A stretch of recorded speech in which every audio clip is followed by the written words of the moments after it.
آیت میں آتا ہے امام الانبیاء کی کیسی کیفیت تھی وعدہ وفائی کے متعلق۔ آج ہمارے معاشرے میں وعدہ خلافی کو گناہ نہیں سمجھا جاتا۔ صحابہ کرام اور امام الانبیاء صلی اللہ علیہ وسلم کی زندگی میں ایسا وعدہ وفائی انسان پڑھ کے سن کر حیران ہو جاتا ہے۔ حضرت عبداللہ بن ابی الحمصہ سے روایت ہے، ابو داؤد میں حدیث پاک موجود ہے۔ وہ امام الانبیاء صلی اللہ علیہ وسلم کے پاس آئے اور ایک خرید اور فروخت کا معاملے کی بات طے ہو رہی تھی، حدیث پاک میں آتا ہے۔ اب یہ معاملہ کر رہا تھا، اس کو کوئی کام یاد آ گیا، یہ واپس چلا گیا۔ امام الانبیاء صلی اللہ علیہ وسلم وہاں موجود تھے۔ اب یہ کہتے ہیں صحابی رسول کہ یہ آپ صلی اللہ علیہ وسلم کے نبوت ملنے سے پہلے کی بات ہے۔ اس وقت امام الانبیاء صلی اللہ علیہ وسلم کو نبوت نہیں ملی تھی۔ آپ صلی اللہ علیہ وسلم کی نبوت ملنے سے پہلے ہمارا آپس میں خرید و فروخت کا معاملہ ہو رہا تھا، اور عبداللہ بن ابی الحمصہ کہتے ہیں میں بات کرتے کرتے کوئی کام تھا، میں چلا گیا۔ امام الانبیاء وہاں پر کھڑے۔ عجیب بات ہے، ایک دن گزرا، امام الانبیاء صلی اللہ علیہ وسلم وہاں پر کھڑے۔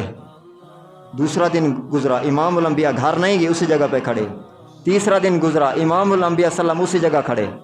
اب یہ شخص چلا گیا اور اس کو یہ وعدہ بھول گیا کہ میں امام الانبیاء صلی اللہ علیہ وسلم کے ساتھ ایک وعدہ کر کے آیا تھا۔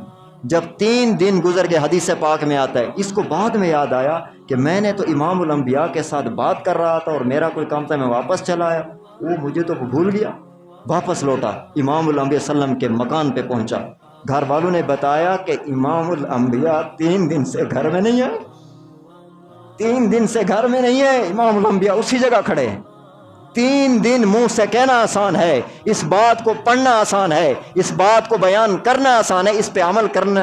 امام الانبیاء نے نبوت ملنے سے پہلے امام الانبیاء کی کیفیت دیکھو، وعدہ وفائی دیکھو، ابھی نبوت نہیں ملی، ابھی قرآن نازل نہیں ہوا، امام الانبیاء کے اندر یہ صفت پہلے سے موجود تھی کہ وعدہ خلافی نہیں کرتے تھے۔ اب یہ کہتے ہیں عبداللہ بن ابی حمصہ میں گھر میں، انہوں نے کہا کہ 3 دن ہو گئے امام الانبیاء گھر میں نہیں ہے۔ یہ کہتے ہیں کہ عبداللہ کہ میں وہاں پہنچا جس جگہ پر میں نے امام الانبیاء سے بات کی تھی، امام الانبیاء اسی جگہ کھڑے تھے، اور امام الانبیاء نے مجھے دیکھ کر کہا کہ آپ نے مجھے پریشان کر دیا، میں 3 دن سے اسی جگہ پر آپ کا انتظار کر رہا ہوں، اپنے گھر بھی نہیں گیا کہ وعدہ خلافی نہ ہو جائے۔ نبوت ملنے سے پہلے یہ امام الانبیاء کی صفت ہے۔ تو دیکھو آج ہمارے اندر کیا یہ صفت موجود ہے؟ اگر نہیں ہے تو پھر ہم بحیثیت مسلمان ہونے کے، بحیثیت مومن ہونے کے، بحیثیت اس کے کہ ہم اپنے آپ کو مسلمان کہتے ہیں، تو بحیثیت مسلمان، بحیثیت مومن، بحیثیت انسانی، تو پھر ہمیں وعدہ خلاف نہیں ہونا چاہیے، ہمیں وعدہ خلافی نہیں کرنا چاہیے۔ اور جو میں نے صورتیں 5 بیان کی ہیں، اگر یہ صورتیں وعدہ خلافی چھوڑنا گناہ بھی نہیں ہوتا، میں نے بیان کر دی ہیں، آپ سن لینا بعد میں۔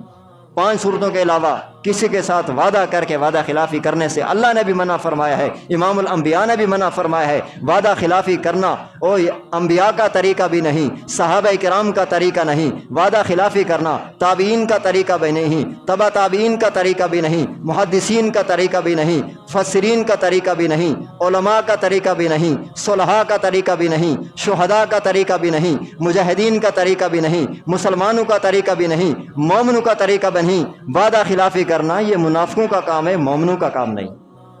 اور جو بندہ کسی سے وعدہ خلافی کرتا ہے وہ بہت سارے گناہوں کو جمع کر لیتا ہے۔ نمبر 1، جب کسی سے وعدہ کر رہا ہے اس کے دل میں اگر نیت نہیں وعدے کو پورا کرنے کی، لیکن ظاہراً اس سے وعدہ کر رہا ہے، تو اس کو کتنے گناہ ہوئے؟ نمبر 1، یہ مسلمان کے ساتھ دھوکہ کر رہا ہے، اور دھوکے سے امام الانبیاء نے منع فرمایا۔ نمبر 2، جھوٹ بول رہا ہے، جھوٹ بولنے سے امام الانبیاء نے منع فرمایا۔ نمبر 3، وعدہ خلافی سے امام الانبیاء نے منع فرمایا، یہ وعدہ خلافی بھی کر رہا ہے۔ تو جو وعدہ خلافی کرنے پر بہت سارے گناہوں کو انسان سمیٹ لیتا ہے۔ اللہ ہم سب کو وعدہ خلافی سے محفوظ فرمائے۔ تمام مسلمانوں کو جو امام الانبیاء صلی اللہ علیہ وسلم نے انسانیت کو جو اچھے اچھے صفات بتائے ہیں، اللہ وہ تمام صفات پوری امت مسلمہ کے زندہ فرما دے۔